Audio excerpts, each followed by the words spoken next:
Slavă lui Dumnezeu stă în ascunderea lucrurilor, iar slavă împăraților stă în cercetarea lucrurilor. Proverbele 25, versetul 2. Dumnezeu să te binecuvinteze. Atunci când ne grăbim și nu luăm timp să analizăm, nu facem efort să analizăm îndeaproape Scriptură, nu avem decât să cadem în situația unde interpretăm ori superficial Scriptură, ori chiar răstălmăcim înțelesul transmis. Superficial nu suntem greșiți, dar n-am ajuns la adâncimea ceea ce Dumnezeu vrea să ne arate. Să răstălmăcim e mai grav. Am mers deja într-o direcție greșită și acolo nu se poate să nu fie pagube. Când nu reușim să înțelegem lucrurile greu de înțeles pentru că nu am luat timp.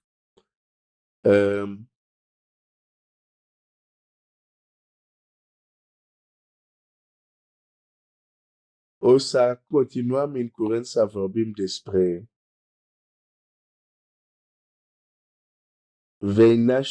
femeia va fi însărcinată și va naște un fiu sau vei rămâne însărcinată și vei naște un fiu și să ne uităm atent și să vedem o realitate, un adevăr extrem de important și anume finalitatea oricare demers spiritual autentic este manifestarea lui Dumnezeu. Dacă nu căutăm asta, de exemplu, când Domnul Iisus zice, de fapt, când Dumnezeu spune, mă veți căuta și mă veți găsi. Dacă mă căutați din toată inima, chiar o să citesc textul respectiv, trebuie să fie în Ieremia.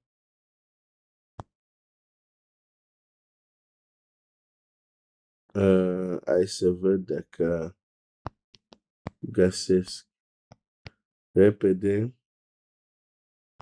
În cartea Ieremia, la capitolul 29, 13. Mă veți căuta și mă veți găsi. Mă veți căuta și mă veți găsi. A căuta pe Dumnezeu este un demers spiritual. E o activitate spirituală. Este un plan spiritual. Este cum vrei să numești tu. Și Dumnezeu zice, când mă cauți, finalitatea este, trebuie să mă găsești. Mă veți căuta și mă veți găsi. Dar sunt unii oameni care astăzi predică că nu se găsește Dumnezeu. Predică că trebuie doar să-L cauți. Nu contează dacă îl găsești sau nu. Important e să-L cauți. Eu citesc altceva. Eu citesc că această căutare trebuie să aibă un scop.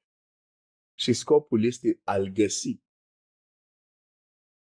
Mă veți găsi. Și când un om găsește Dumnezeu, adică când după o anumită activitate, o anumită căutare, un anumit demers, cum găsește Dumnezeu?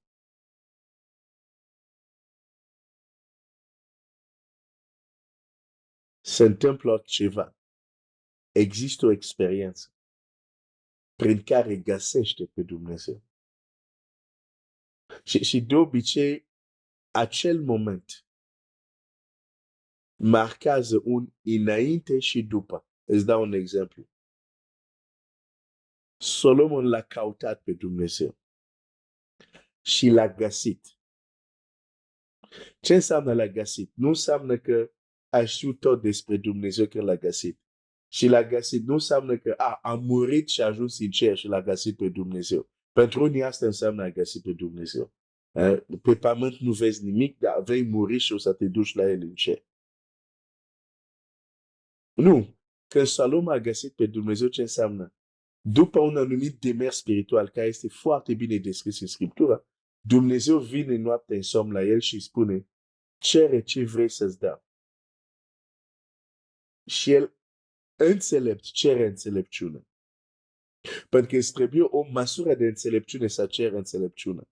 De asta Biblia spune, cel care are, îi se va da. Cel care nu are, îi se va lua și chiar ce are. Solomon a primit înțelepciune pentru că avea deja înțelepciune. Un nebun, după Scriptura, nu după oamenii. Explicația nebunului, adică cel care nu are înțelepciune. Un nebun nu are cum să ceară înțelepciune. Ar fi cerut altceva.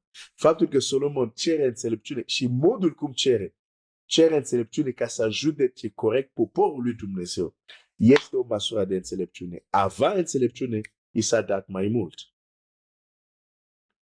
Iar cel care nu are, îi se va lua și puțin care l-are. În acea noapte, când Dumnezeu a venit în vis și i-a spus, cere ce vrei, el l-a găsit pe Dumnezeu. Nu înseamnă că viața lui s-a terminat, nu înseamnă că lucrarea lui s-a terminat, înseamnă doar că are o întâlnire cu Dumnezeu care marchează clar un înainte și după. După acea noapte, în viața lui Solomon, a existat un înainte și după. La fel, când el a fost întronizat împărat, a existat un înainte și după. Dar în viața noastră de copii al lui Dumnezeu, trebuie să avem mai multe întâlniri de genul ăsta, mai multe a găsi pe Dumnezeu de genul ăsta, care marchează un înainte și după. De exemplu, ucenici care se întorceau din drumul din Emaus. Biblia zice, Domnul Iisus i-a explicat Scripturile. I-a deschis mintea să explice Scripturile. Și după când ei au stăruit de el să intre în casă, li s-au deschis ochii, s-au dat seama că este Hristos. Textul ne arată un lucru. Înțelegerea Scripturii trebuie să ne aducă să-L vedem pe Hristos. Însă, unii din frații mei, și nu sunt puțini, vor să-mi explice, nu, înțelegerea Scripturii este de ajuns. Și eu zic, nu. Înțelegerea Scripturii nu e scopul în sine. Înțelegerea Scripturii are scop să-L vedem pe Hristos. Deci, când au văzut și s-au dat seama că asta este Hristos, ce s-a întâmplat? Domnul Iisus a dispărut. Dar acel moment l-au găsit. Dar nu s-a terminat viața lor de ucenici. Au trăit, am mai avut probabil experiență cu Dumnezeu. Dar acel moment l-au găsit. Căutarea noastră trebuie să ne aducă să-L găsim. Și când îl găsim, nu înseamnă că am murit și suntem în cer. Când îl găsim, înseamnă doar că există o experiență unde ne întâlnim cu Dumnezeu care marchează unii înainte și după în viața noastră.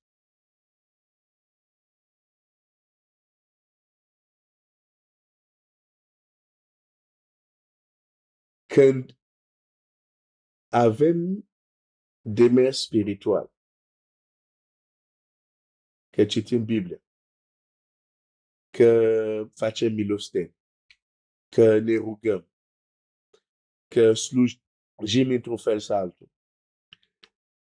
Dacă nu avem ca scop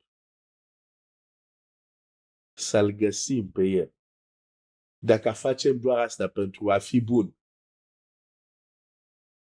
vom trece lângă multe comori.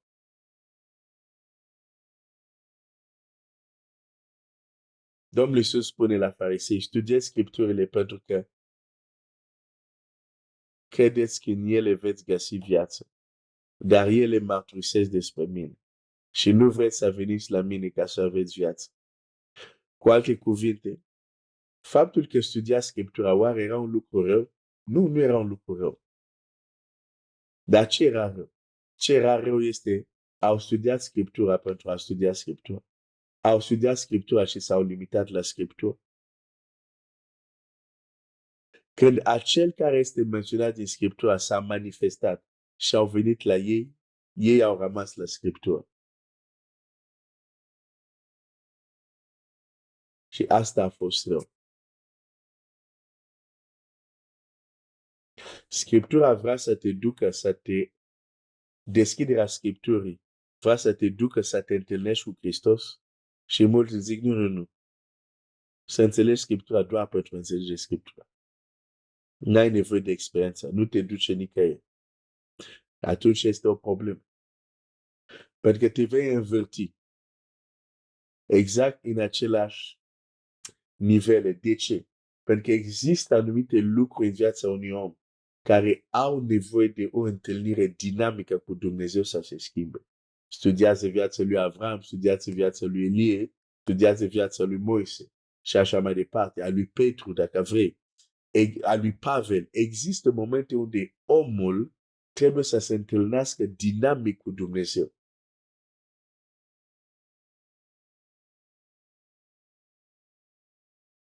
Deci, sunt aceste lucruri, le vedem în Scriptură. Dar am fost condiționat în epoca în care trăim să ne limităm doar pentru a studia Scriptura de dragul de a înțelege. Nu să-l găsim. Să facem cu tare, că suntem creștini și vrem să fim buni. Nu ca să-l găsim. Și o să vezi că acest mod de a gândi de multe ori la ce ne duce să trăim o viață creștină care poate să aibă o formă de evlavie, dar care poate fi trăit foarte bine, independent de Dumnezeu, independent de călăuzirea Duhului. Ai învățat niște reguli, încerci să te încadrezi de ajuns. Primul ucenici nu puteau să facă ce au făcut fără călăuzirea Duhului. Nu era a studia Scriptura pentru a studia Scriptura. Era înțelege Scriptura pentru a se întâlni cu cineva, cu Hristos, a se întâlni cu Dumnezeu, a găsi pe Dumnezeu.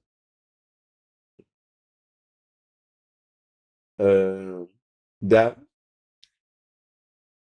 o să mai vorbim despre asta. Am vrut doar zilele astea să pregătesc